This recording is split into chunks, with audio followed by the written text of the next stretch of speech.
You must, when contemplating nature, attend to this in each and every feature. There's not outside and not within, for she is inside out and outside in. Thus will you grasp with no delay the holy secret, clear as day. Joy in true semblance take, in any earnest play. No living thing is one, I say, but always many. That was a poem called Epperhema by the great dead German author Johann Wolfgang von Goethe. Goethe is currently among, if not my favorite author. I find his works to be at the same time intensely joyful and beautiful, while also having an intense commitment to observation and to detail. Basically, you get like the positivity of optimism with the rigorousness of pessimistic or realistic ideas all at the same time. I don't know if that made sense. I'm still pretty new to reading Goethe myself. I've only read a handful of his works, but during my brief time trying to study and learn from and about this wonderful writer, I've occasionally come into some difficulties when trying to find, or at least find, accessible versions of various of his works. And also I've had a little bit of difficulty actually ascertaining which are his most important works other than Faust, that one's very famous, and kind of what is the extent of what he wrote, because he did kind of dabble in like every possible genre of literature at the time. He wrote about science, he wrote like critical essays. He kind of probably saw himself as a thinker as much as a poet, and he wasn't afraid to learn like other languages and other disciplines and just try new things. That can make it a little bit hard to like catalog and wrap your head around the scale and scope of what this guy did. And I think it's really interesting. I think it's really worthwhile to read as much of what Goethe wrote as possible. This is something I personally want to do.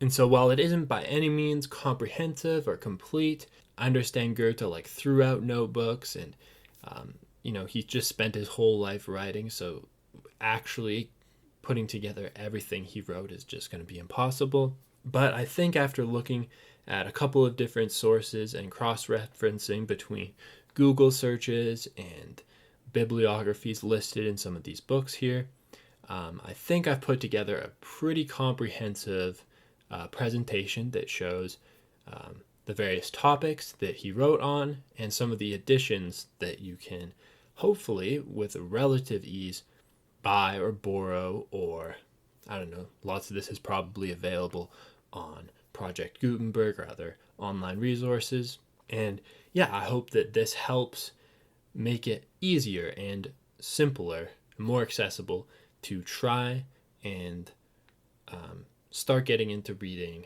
Goethe. Okay, so first I put together a few secondary sources and anthologies. One solution to trying to navigate the very disparate works of Goethe is to just get an anthology of his works. The Essential Goethe, here in the center, is the one I have, and I find it to be really awesome. It's a really, really beautiful book, actually.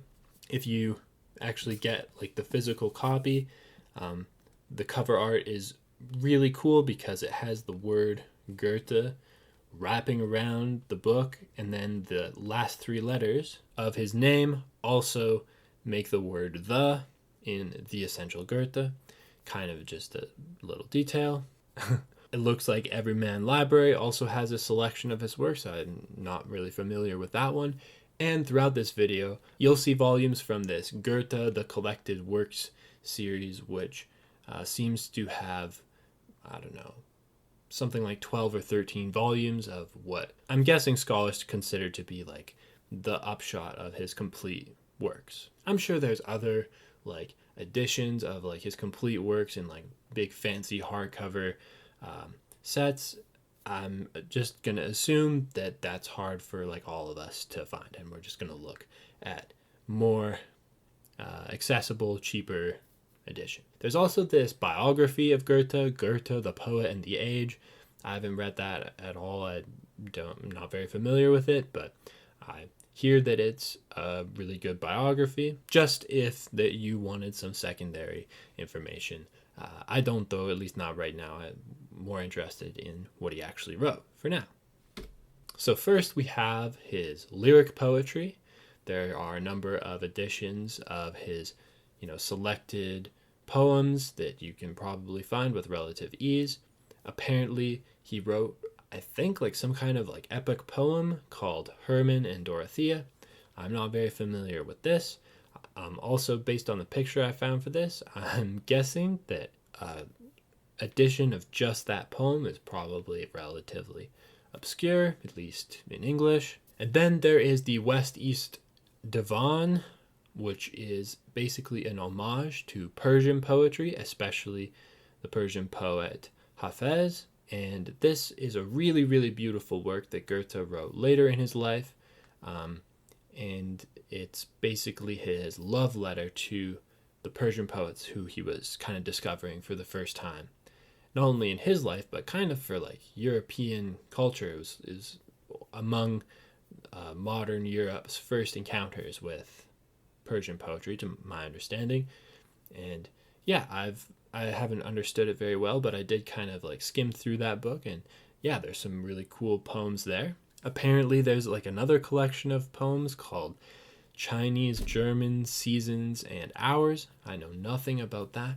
But yeah, Goethe's poetry can be very delicate and beautiful, almost like didactic, arguing for careful attention to nature and a certain discipline and practice coming from the artist. Also, he'll talk about love and various things like this. I'm actually going to open the Essential Goethe and read you another of Goethe's poems or two, just kind of for fun.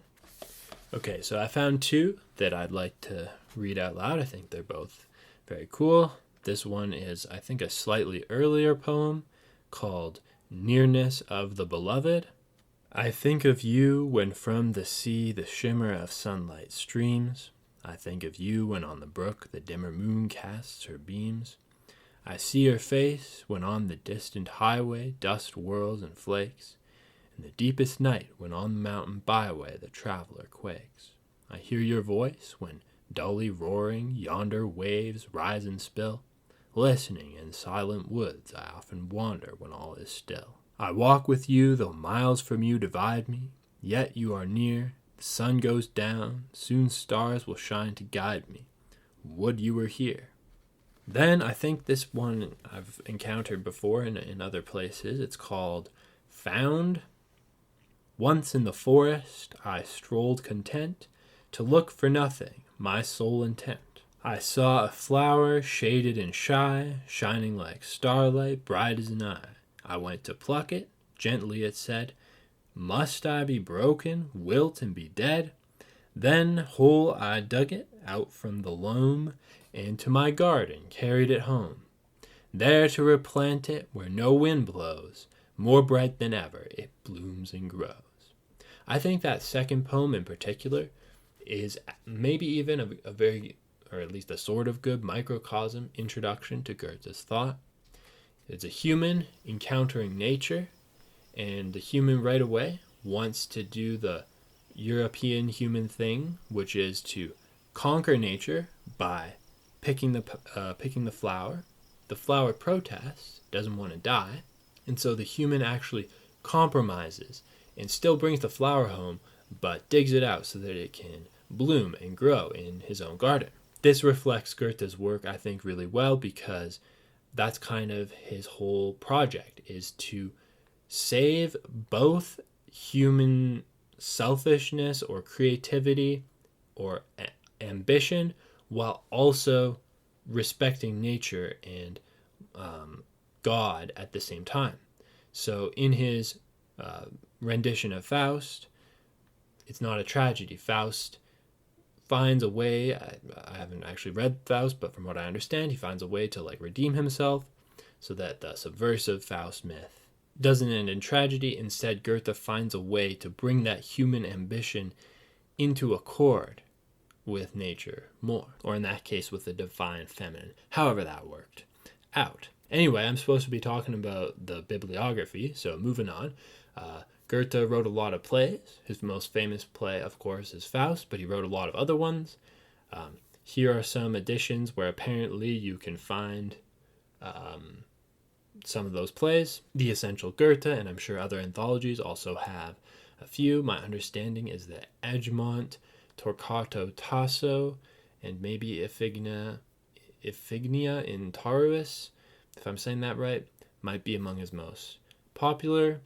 It feels like Gotz von Berlichingen, I don't know how to say that in English, was referenced a lot in Eckermann's book about Goethe, which we'll get to. I haven't read any of these yet. I'm maybe interested to read what he had to say about Tasso, but yeah, I'm sure these other plays are interesting as well. All right, so I've put together an entire slide just about Faust. This is his most famous and most important work. It might be one of the most important works in European history, which is why I kind of think, like, why are there only, like, why is it not talked about more? But whatever, that's besides the point.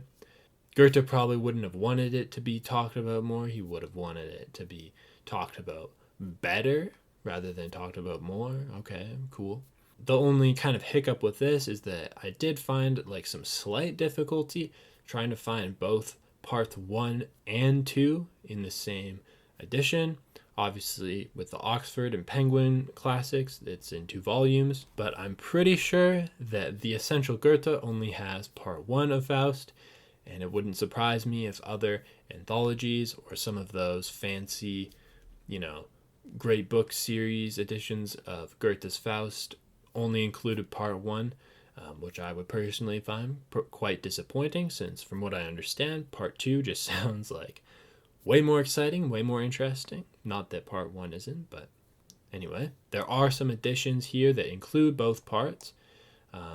Apparently there's this edition translated by Martin Greenberg, and who's this, Stuart Atkins. I've heard good things about that translation as well. Walter Kaufmann's translation, I believe this edition is also like dual language, is the one I have. And with this one, he has an abridged version of part 2. So for me, that wasn't good enough. I also wanted to have like the complete part 2. Definitely looking forward to reading this, hopefully in the next few months, but definitely within the next year or so. Faust is pretty good. Then Goethe wrote a bunch of novels, including some relatively famous or influential ones. There's also some shorter fiction here. He wrote a novella, which from what I can tell is just called Novella. And then I think another novella called Conversations of German Refugees. These are either, to my knowledge, included in that Goethe, the collected works set in apparently volume 10, and I think a different volume has novella, or in what I'm guessing are those like low quality Amazon prints. You might be able to find those, but I don't know. That's really specific. I don't know how many people are really going to look into that. I might. If you know of a better or of other editions or other collections that might include the shorter fiction or whatever, I'd be curious about that. But the 4 main novels that he wrote were The Sorrows of Young Werther, the most famous and earliest one, Elective Affinities, which is I think another like romantic tragedy, and Wilhelm Meister's Apprenticeship. That's the one that we did the tier list on, the characters. Definitely check that video out.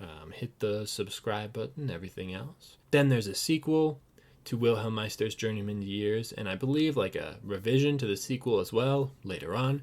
And I wonder like where there's even an English edition of that novel that's not in like this collected work series. I'm not even sure, but it might be out there somewhere. I don't know.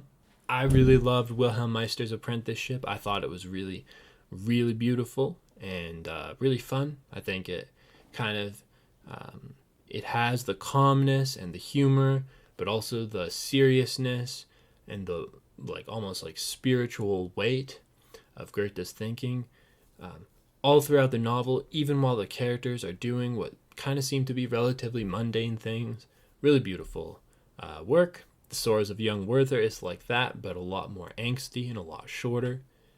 And in my opinion, just a bit less interesting. But it's still The Sorrows of Young Werther, one of my personal picks for like the most vivid description of what it's like to be in love that I've ever read. Of course, there's a lot that I haven't read, but just so far, I probably picked that as like, yeah, the closest like one-to-one rendition of what intense romantic feelings can feel like. Of course, with the caveat that Werther starts to go insane, and you're hopefully, I think, supposed to be able to distance yourself from the irresponsible almost intensity of some of those feelings as things continue to unravel in that particular book. I don't think everyone necessarily historically did that.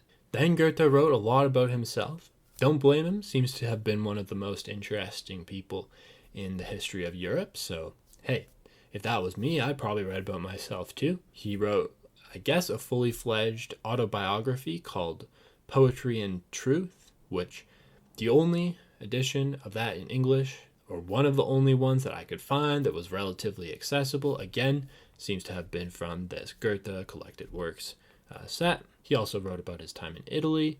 I believe Oxford has an edition of his like original letters and notebooks from that time, and then later in his life, he also wrote like a more edited version based on those notebooks of his experience in Italy. And then Johann Peter Eckermann, and I believe together with another friend of Goethe's as well, basically wrote a lot of diary entries about their encounters with Goethe and their, hence the title, Conversations with Goethe, during the last, actually like decade or two of his life.